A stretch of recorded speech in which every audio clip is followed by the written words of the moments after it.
Coucou tout le monde, j'espère que vous allez bien. Aujourd'hui on se retrouve pour une nouvelle vidéo. Let's go, c'est parti. Vous vous rappelez, il y a quelques temps sur Instagram, je vous ai demandé de me poser des questions sur Londres. Je vous fais pas trop de suspense, c'est écrit dans le titre. Je vous ai demandé de me poser des questions sur mon voyage à Londres pour savoir ce qui vous intéressait de savoir sur ce voyage. Vous m'avez posé quelques questions, donc je vais y répondre dans cette vidéo. Donc juste pour resituer avant de commencer les questions, je suis partie à Londres avec deux couples d'amis et mon chéri. On est parti 4 jours, donc du 13 au 16, c'est ça, du 13 au 16 février 2023. Donc ce qui fait qu'on est parti 4 jours et 3 nuits. On est parti en avion et voilà. Minuscule brief et le reste, je vous en parle tout de suite dans les questions. Donc, première question. Est-ce que c'est une destination à faire en amoureux? Alors, nous, du coup, on n'a pas vécu ça en amoureux, on a vécu ça entre amis. C'était très chouette entre amis parce qu'il y a quand même pas mal de choses, pas mal d'activités qu'on peut faire à beaucoup. Après, je pense que ça doit être une jolie destination à faire en amoureux parce qu'il y a des très belles choses. Ça peut devenir très romantique, Londres comme ville. Il y a beaucoup de spectacles à voir. Il y a énormément de très bons restaurants. Puis je pense qu'il n'y a pas beaucoup de destinations où c'est pas sympa de le faire en amoureux. En tout cas, celle-ci, vous pouvez y aller, je pense. Moi, en tout cas, je sais que nous, on va y retourner une fois en amoureux, c'est certain. Parce que on vit pas la même chose quand on voyage en amoureux que quand on voyage en groupe. Quand vous voyagez en amoureux, c'est vrai que vous êtes avec la personne que vous aimez, donc vous êtes un peu plus en phase. Quand vous voyagez en groupe, faut faire avec les envies de chacun, c'est normal. Et quand on est que à deux, déjà, il y a moins de personnes à satisfaire, entre guillemets. Et souvent, on a plus ou moins les mêmes centres d'intérêt, donc c'est plus facile de préparer un truc. Deuxième question, je l'ai fait dans l'ordre. J'ai pas tellement vérifié, enfin j'ai pas tellement fait d'ordre particulier pour cette vidéo. Donc la deuxième question, c'est comment était le musée de la science? Oui, on est allé faire le musée de la science à Londres. Donc c'est en fait des musées qui sont gratuits. Il suffit juste de réserver. Enfin, je vous conseille de réserver à l'avance, mais c'est totalement gratuit. Vous ne payez pas l'entrée pour le musée. Après, à l'intérieur, il y a des choses qui sont payantes. Il y a des zones payantes dans le musée. Il y a aussi donc des trucs pour manger et boire. Il y a des activités, donc tout ça c'est payant, mais sinon le musée en lui-même est gratuit. Et c'est vraiment cool que les musées soient gratuits parce que ça permet de voir quand même beaucoup de choses et ça permet de découvrir, d'apprendre sans dépenser d'argent, et c'est quand même culturel, donc c'est quand même sympa. Certaines villes devraient d'ailleurs s'en inspirer, et pas que pour les moins de 25 ans. Bref, donc ce côté-là c'est très chouette. Et après, le musée était très sympa. Il y a beaucoup de choses à y voir. On est resté très longtemps dans ce musée. Il y avait énormément de trucs, de choses très très intéressantes, vraiment très intéressantes. Vous pouvez d'ailleurs aller voir sur mon Instagram, j'ai bugué sur mon Instagram, j'ai posté quelques photos de ce qu'on a vu. J'ai aussi posté donc dans les vlogs aussi quelques images de ce qu'on a vu dans le musée. Alors par contre, c'était très sympa, on l'enlèvera pas, mais j'ai été un peu déçue parce que je pensais qu'il y aurait un peu plus de trucs interactifs. Et il y en a pas eu tant que ça, il n'y avait pas grand chose d'interactif, ce que pour un musée de la science j'aurais pensé qu'on pouvait peut-être, sans parler de choses qu'on peut faire nous, mais de pseudo pas spectacle, mais de personnes qui venaient montrer comment marchaient certaines machines, etc. C'était pas franchement le cas. Après il y avait beaucoup de vidéos, c'est facile de se renseigner quand même sur tout ce qui nous était présenté, donc c'était sympa, mais c'est pas le style de musée que j'aime, donc un peu mitigé, mais c'est quand même à faire, même si c'est resté pas très longtemps, mais c'est quand même un musée à voir parce qu'il y a vraiment de très belles choses à l'intérieur. Prochaine question, c'est qu'est-ce que j'ai le plus aimé? Alors, dans un premier temps, je dirais le musée Harry Potter, forcément, les studios Warner Bros. Harry Potter, c'était incroyable. C'était un truc déjà que j'avais envie de faire depuis très longtemps et je regrette tellement pas de l'avoir fait. C'est merveilleux, c'est vraiment merveilleux. C'est un lieu exceptionnel, déjà pour les fans d'Harry Potter, mais même ceux qui aiment juste un peu Harry Potter, je pense que c'est vraiment un truc à faire et à découvrir parce que c'était vraiment incroyable. J'en ressors avec les étoiles dans les yeux parce que c'est un de mes plus beaux souvenirs à Londres. Et après, si je devais choisir un seul quartier que j'ai aimé que j'ai le plus aimé, bien sûr, ce sera Notting Hill avec Portobello, le brunch qu'on a pu faire, la boutique de Coup de Foudre à Notting Hill et même le petit marché devant les boutiques qu'il y avait là-bas, c'était incroyable. Franchement, c'était un super endroit, c'était beau. Les gens étaient gentils, on a bien mangé, on a découvert des pépites, on n'a pas forcément acheté, mais on a découvert une boutique de disques, une boutique qui vendait aussi des BD. Enfin, on a découvert des petites boutiques un peu vintage. Franchement, c'était incroyable. C'était vraiment un endroit exceptionnel. C'est mon endroit préféré de Londres. La question d'après, c'est est-ce que j'ai aimé ce voyage? Donc je pense qu'avec les réponses que j'ai déjà données, je pense que vous avez compris. Mais oui, j'ai beaucoup aimé ce voyage. C'est un de mes meilleurs, je pense. C'était vraiment top. Au début, j'ai eu un peu peur parce qu'on a fait en premier Buckingham et j'ai été un peu déçue par Buckingham. On en parlera peut-être plus tard, mais j'étais un peu déçue. Et donc j'ai eu un peu peur pour la suite. Et en fait, pas du tout parce que tout ce qu'on a fait ensuite était incroyable. Donc non, j'ai tout adoré. Je suis même tombée sur des trucs en revenant qu'on n'a pas pu faire et je me suis déjà fait une liste pour quand on va y retourner. Donc non, franchement, j'ai adoré ce voyage et en plus j'étais avec mes copains, donc c'était top avec mon chéri. Enfin franchement, on a vécu un truc incroyable et c'était trop génial. Prochaine question, c'est qu'est-ce que j'ai détesté à Londres? J'ai pas détesté grand chose, même rien je crois. Parce que détester c'est un grand mot je trouve. Mais qu'est-ce que je pourrais dire que j'ai détesté à Londres? J'ai eu un petit souci avec la propreté à Londres parce qu'il n'y a pas de conteneur à poubelle, donc les poubelles sont dans la rue. Donc ça c'était moyen. Mais en vrai je crois que j'ai... peut-être le truc que j'ai le moins aimé de tout ce qu'on a pu faire, c'est peut-être Madame Tussauds, parce que je trouve ça extrêmement cher pour ce que c'est, même si c'est beaucoup plus grand que Musée Grévin chez nous, parce qu'il y a une attraction à l'intérieur, enfin il y a 2 attractions, il y a un peu plus de pop culture, etc. Donc c'est très sympa, hein. Mais je suis restée un peu sur ma faim. Et je pense que j'ai quand même préféré le musée Grévin à Madame Tussauds. Les statues sont incroyables, ça on change pas. Mais ouais, je pense que j'ai une préférence quand même pour le musée Grévin. Ou peut-être que j'ai vécu une mauvaise expérience au Madame Tussauds parce qu'il y avait beaucoup de monde. Je sais pas, on y retournera peut-être un jour. Si on a des enfants, etc. Peut-être pour leur faire découvrir. Ou si on y va avec des gens qui n'y sont jamais allés. Ou alors parce qu'ils auront ouvert de nouvelles salles ou qu'ils auront fait une nouvelle expo peut-être.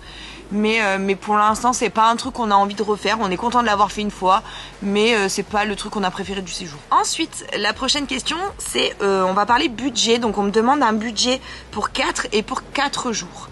Donc nous on était 2 et on a dépensé 1500 €. Donc pour 4 jours, sachant que dans les 1500 € que je compte, donc on est bien 2.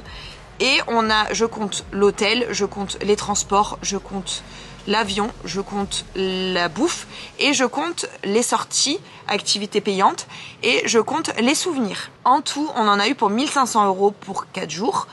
Donc, si vous êtes 4, je vous conseille de partir avec un budget de 3000 pour être tranquille. Mais sachez que nous, on s'est fait plaisir. On a mangé dans les endroits où on avait envie de manger. Même si on a un minimum fait attention, mais on a quand même mangé là où ça nous faisait envie. On s'est fait les souvenirs qu'on avait envie de se faire. On a fait quand même des trucs genre le musée Harry Potter, le musée de Madame Tussauds. C'est des trucs qui coûtent assez cher, mais qui valent le coup d'être faits. Et franchement, je regrette pas du tout d'avoir mis cet argent-là là-dedans. Et après, les transports, oui, ça coûte un peu cher, mais je trouve pas que ce soit non plus horrible. Donc non, franchement, je pense que ouais, je vous dirais 3000 € pour être tranquille. Je pense que c'est une bonne moyenne. Si je me base sur ce que nous on a dépensé, aussi bien vous dépenserez pas du tout ça, mais je pense que c'est quand même une bonne moyenne à respecter. Ensuite, prochaine question. On me demande si Harry Potter ça vaut vraiment le coup. Oui, ça vaut vraiment le coup, franchement. Alors, ça vaut vraiment le coup parce que déjà ça dure extrêmement longtemps. Je ne sais plus à quelle heure. Nous, je crois qu'on est arrivé vers 18 h et on est ressorti à la fin, à la fermeture du truc. On était les derniers. On était vraiment à la fin du truc pour sortir. C'était oufissime, vraiment. Vous voyez les décors des films, vous voyez les costumes des films, vous voyez certains mécanismes, comment ils ont été faits, vous voyez les effets spéciaux, vous voyez vraiment tout. Il y a la forêt interdite, il y a Gringotts, j'en dirai pas plus, mais il y a des trucs extraordinaires que vous pouvez voir. J'ai hâte qu'ils continuent et qu'ils rajoutent d'autres pièces parce qu'il manque certaines choses. mais franchement c'était j'ai un souvenir incroyable. Je vous mets le vlog dans le petit i si vous avez envie d'avoir un petit aperçu de ce que vous pouvez y trouver. N'hésitez pas à me rejoindre sur Instagram aussi parce que je poste j'ai posté quelques, je pense que ce sera posté, j'ai posté quelques photos et j'ai posté un réel de notre visite. Franchement, même si vous n'êtes pas fan d'Harry Potter, ça vaut le coup. Ça vaut vraiment le coup, il y a des trucs trop cool à voir. Si vous aimez faire de la photo, bah franchement foncez parce que vous allez pouvoir faire des photos incroyables là-bas. Non, franchement c'est un budget, je vais pas vous mentir, c'est un budget, mais ça vaut largement le coup. Après, renseignez-vous pendant qu'on parle d'Harry Potter, à prendre pas forcément le package avec le truc Warner. Ne prenez peut-être que les entrées et débrouillez-vous pour arriver jusque là-bas tout seul, soit par un Uber, selon le nombre que vous êtes. Nous on était 6 et on a pris un Uber et ça nous a coûté beaucoup moins cher que de prendre le train. Vous pouvez donc prendre le train, prendre le bus. C'est mieux le train, ça vous prendra un peu plus de temps, mais c'est moins cher. Vous avez d'autres options que le bus qui vous propose avec le packaging et qui est quand même assez cher. Donc renseignez-vous bien. Ensuite, la prochaine question, on m'a demandé par rapport à la nourriture si c'était vraiment cher. Et ben nous on a été plutôt surpris. Alors déjà parce que c'est pas la nourriture qui vaut extrêmement cher, c'est plutôt les taxes, parce que vous payez les services en plus et les taxes, donc c'est ça qui coûte cher au final dans les restaurants à Londres. Après, quand vous venez par exemple comme nous de Nice, non, c'est pas ultra cher parce qu'au niveau prix, on se retrouve à peu près sur les mêmes choses. Il y a des restaurants un peu plus chers comme partout, mais on a trouvé des restaurants où ça allait, c'était raisonnable. Et effectivement, c'est juste que avec les frais, là à deux, le premier soir, je crois qu'on s'en est sorti pour 70 €, 65, quelque chose comme ça. On a quand même pris les boissons, on a donc le plat et on a pris des desserts et café. Franchement, c'est pas déconnant. Je trouve pas les prix très chers. Les fast-food, c'est les mêmes prix qu'ici, enfin qu'en France. McDo, j'ai même trouvé que c'était moins cher que chez nous. Après, oui, il y a des trucs c'est plus cher, genre Shake Shack, c'est assez cher, c'est à faire, je trouve. Ça ressemble un peu à un Steak and Shake chez nous, mais c'est un peu plus cher. Après, je trouve pas que ce soit beaucoup plus cher. Franchement, je trouve pas que ce soit si cher que ça. En continuant sur la nourriture, on m'a demandé si c'était bon parce que c'est vrai qu'à Londres, on m'a beaucoup dit que j'allais pas me régaler, que ça allait pas être ouf. Et pourtant, franchement, je me suis assez régalée. Bon, après, on est resté sur des trucs assez simples. On a quand même mangé McDo, on a mangé Five Guys, on a goûté Shake Shack du coup.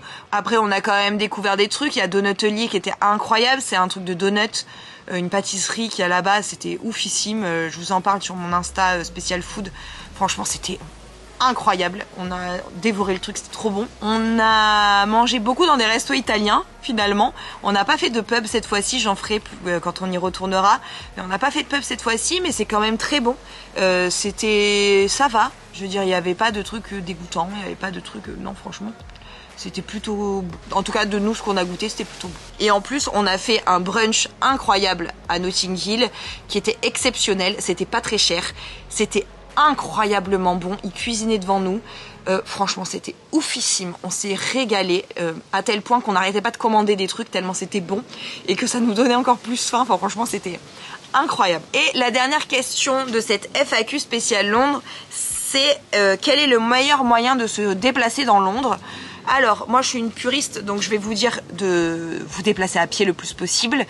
Moi, j'aime me perdre dans les villes et je trouve que c'est le plus intéressant parce que vous allez pouvoir découvrir plein de choses en marchant. Vous allez voir des choses que vous n'allez pas forcément voir si vous prenez les transports en commun. Après, le métro, c'est pratique. C'est quand même cool de se déplacer en métro parce qu'il y a quand même beaucoup de routes à faire. Mais je pense que le bus, c'est quand même une des meilleures options parce que au moins vous êtes à l'extérieur, vous pouvez quand même voir des choses et tout en vous reposant. Donc je trouve que c'est le bon juste milieu. C'est-à-dire que si vous avez un point fixe à aller voir, je vous dirais de prendre le métro pour y aller. Et peut-être prendre un bus pour le retour si vous n'avez pas forcément de choses à découvrir, vous n'avez pas forcément mis de points à voir. Si les trucs sont prêts, c'est genre 10-15 minutes de marche, franchement faites les 10-15 minutes de marche. Mais après si vous avez très très envie de découvrir mais que vous êtes quand même fatigué, je vous conseille le bus. C'est le meilleur juste milieu. Et c'est pas très cher, donc franchement ça vaut le coup. Voilà tout les amis, j'espère que j'aurai répondu à plus ou moins toutes vos questions. Si vous en avez d'autres, n'hésitez pas à me les mettre en commentaire, j'y répondrai directement. Ou si je vois qu'il y en a beaucoup, je referai peut-être une deuxième FAQ sur Londres. En tout cas, je suis contente d'avoir répondu à toutes ces questions, c'était vraiment un voyage incroyable. On y retournera, donc j'aurai encore l'occasion de faire peut-être une FAQ ou de vous montrer d'autres choses à Londres qui sont cool à faire. Bref, sur ces belles paroles, je vais vous laisser là. J'espère que cette vidéo vous aura plu, n'hésitez pas à la liker si c'est le cas. Si vous avez d'autres questions, donc n'hésitez pas à les poser en commentaire. Moi en tout cas je vous embrasse très très fort, on se dit à très vite pour une nouvelle vidéo. Ciao ciao.